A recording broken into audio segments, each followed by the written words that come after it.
Yeah, welcome back. Today is our third day here in the UK, and today we are going to go travel Bath. We're going to go check out the thermal baths, the Roman baths, and we're going to go check out the Bath Abbey here. We're going to take a tour up to the top of the tower, and then kind of explore the city and do some hop-on, hop-off bus tours. So first thing, we're gonna eat breakfast, and they served it to our bedroom, and it's gonna be a English breakfast. So it looks like we have some toast and croissant, and then we have some, it's like a sausage, bacon, mushrooms, egg, and some beans, along with some orange juice.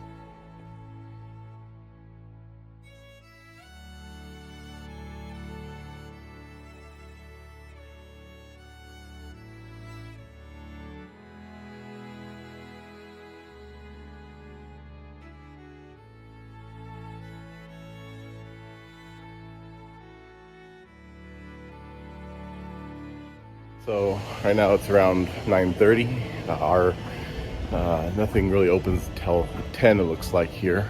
So right now I'm just walking down through kind of the main popular shopping area over here, and my tour of Bath Abbey doesn't start till 11. So I'm just gonna look around, see what's around here. Gonna go check out that bridge that has all the shops on it.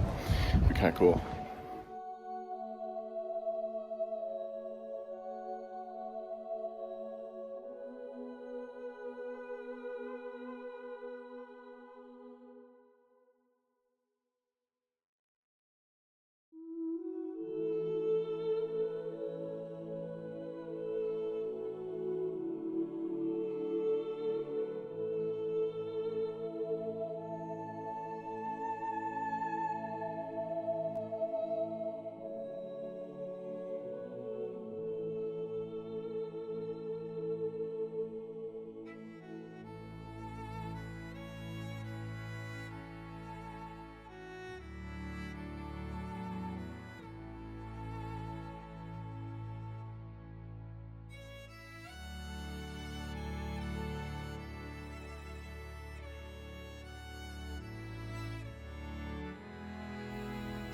I found a store over by the Abbey that had a bunch of Harry Potter merchandise.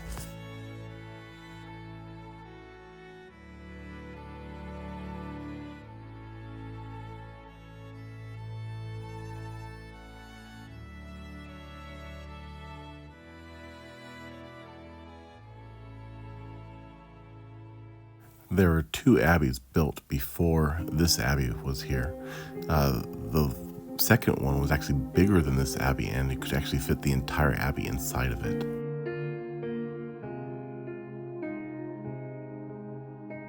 On the sides you have Jacob's ladder with angels going up the ladder and one going down the ladder.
faith. In fact, when the Romans left here in about 400 AD,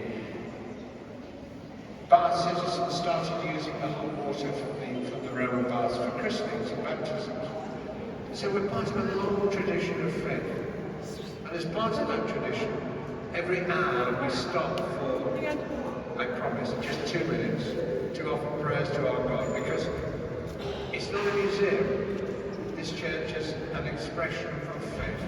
I had purchased a tower tour on this day. It was a pretty awesome tour. Be able to see the roof of the abbey, and of course just being the views. The views were up there were so amazing.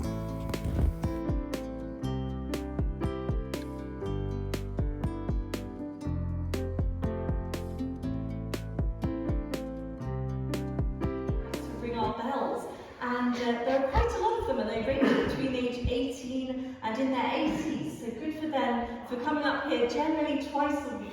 They'll ring in between our services on Sundays, and they'll also ring on Monday evenings for practice.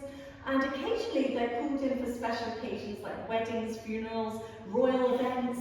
In fact, the latest plaque we have is for the coronation of King Charles III and Queen Camilla. And once they get into this room, they'll open up that cupboard, they'll pull on a rope in there, and that will release this contraption here. So we call this the spider, our 10-legged spider, one rope for every bell. And the ropes will descend, and then the bell ringers will take their places around the room. Some of them will stand in these heavier boxes for their heavier bells. They'll grab hold of the coloured part of the rope, we call this the sally, and then they'll start pulling down and releasing the rope, and pulling down and releasing. And as they do this, so they'll pull that, and the bells will start swinging like so. And eventually they'll gather up enough momentum to flip upside down. And they're held in place temporarily by this block of wood. We call this the stay. This is the starting position for bell ringing. And then they'll start pulling the rope again. And the bells will just flip over continuously like that. And they will... That was pathetic. They'll ding dong anyway. Yeah, except you can hear the bells from a 2-mile radius when they do this. So we're right above that diamond shape there. Yeah, so this ceiling is glorious.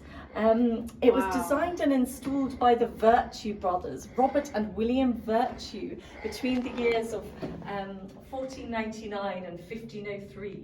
They were master stonemasons of King Henry VII, and they were experts in Tudor fan vaulting. They'd actually designed the one in Westminster. There are holes in the ceiling that you can actually look down and see the people below. And these were there for like ventilation.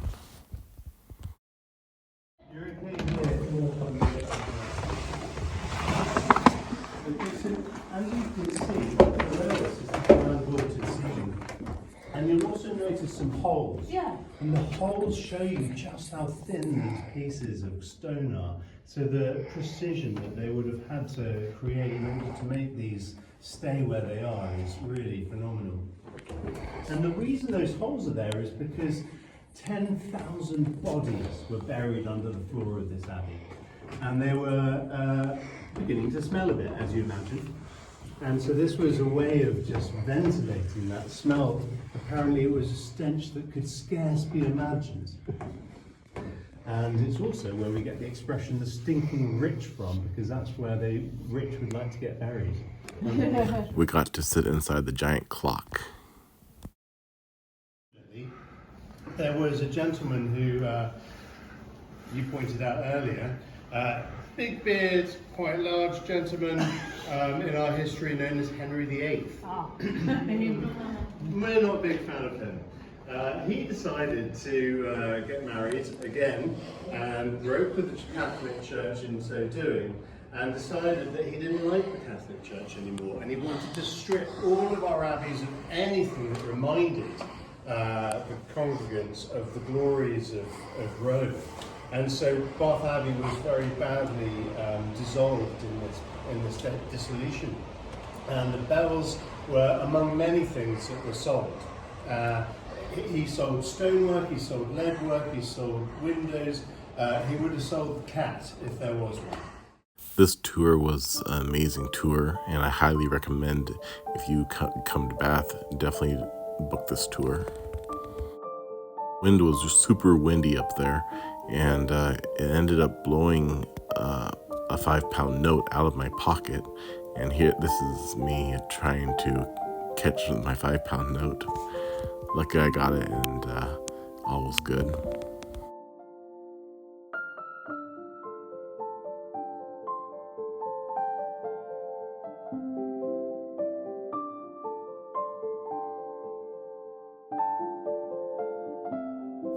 After the tour, I went over to the Roman baths, and I had another tour here, but they wanted us to start an hour early because there's a museum we had went through, and then we had to meet up at a certain point to start the actual tour. This is a model of what they believe the Roman baths looked like during the Roman times.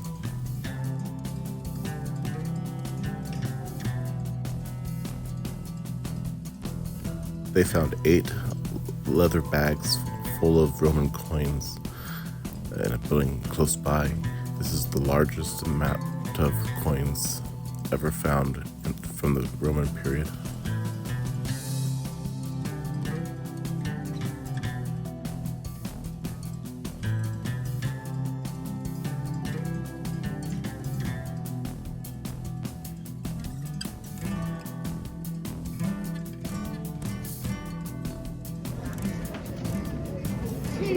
I don't think there's going to be one that high.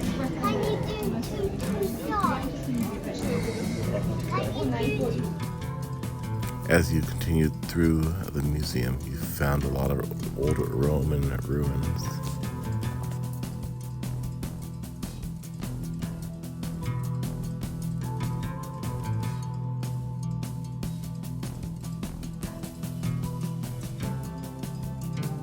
These are coins that are found in the spring.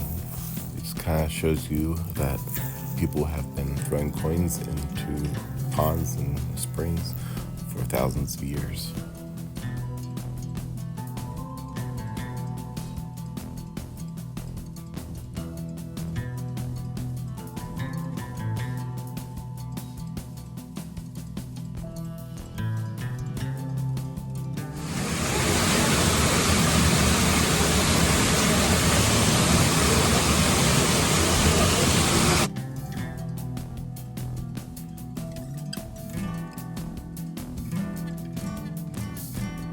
The water in the bath is green because it has this algae that's very poisonous. So if you go in there, you can get sick and possibly die. Back in the Roman days, they actually had a roof over it that protected it from growing any algae, and so the water was actually clear when they were bathing in it. The Romans would heat their floors by putting the floor up higher, and they would put steam and fire down below to heat the floors in the changing room. The men and women used to bathe together until one emperor decided it was against it and made them all bathe separately. This is the men's bathing area. This is the largest lead pipe ever found from the Roman times. They used to grind up the lead and put it in their food and eat it, and they got sick, of course, but they didn't really realize that that was causing them to be sick. They had an area where you can actually taste some of the thermal water. Many people say it tastes really gross, but I actually didn't think it tasted any different. It was just warm water. Had a little bit of a possibly sulfury taste to it, but not bad.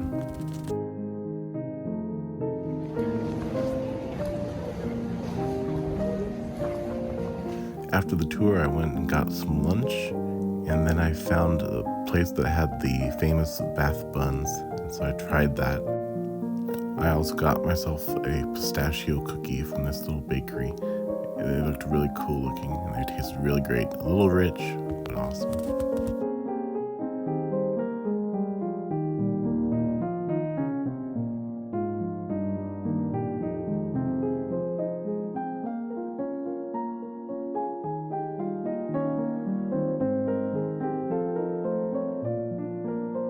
So now I'm on the hop on, hop off bus again, and I'm at the very front of the the bus this time.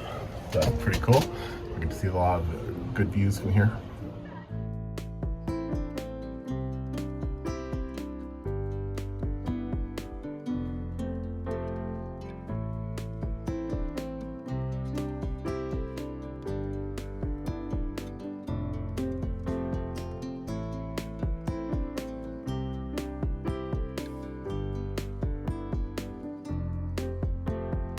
This is the famous Bath Bridge.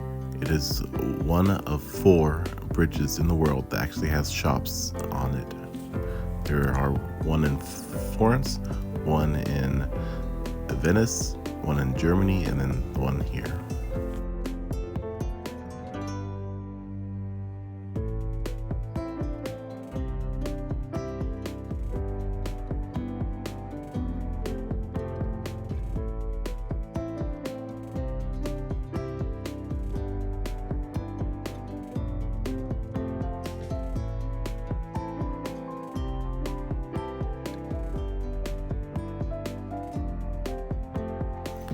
These round buildings are called the circus.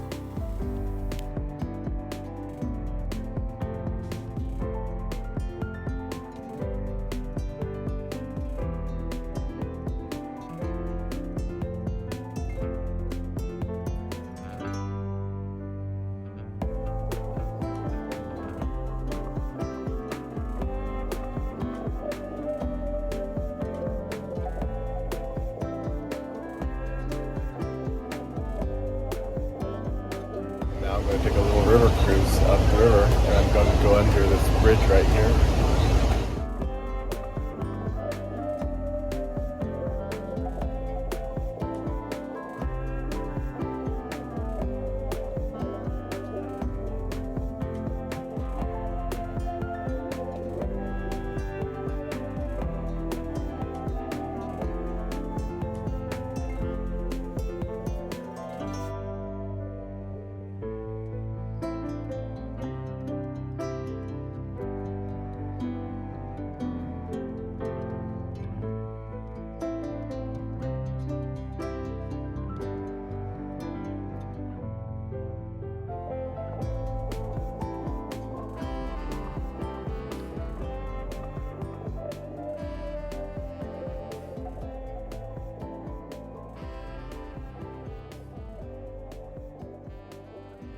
Of them were built, including ours in the Middle Ages. It's 15th century. It's about 600 years old. We're not sure the exact date, but we're certainly sure of why it was built. That's all that remains of the original structure. It's made of our local stone. But they had a fire in 1888. And when that fire hit the storeroom, they had a big problem. Southampton Mill, you see, was a gunpowder mill. 7 tons of gunpowder went up in seconds, and that, of course, was that. So the structure you see there today has been many... I want to thank you for watching day 3 of my trip, and I will see you guys in the next video. Bye.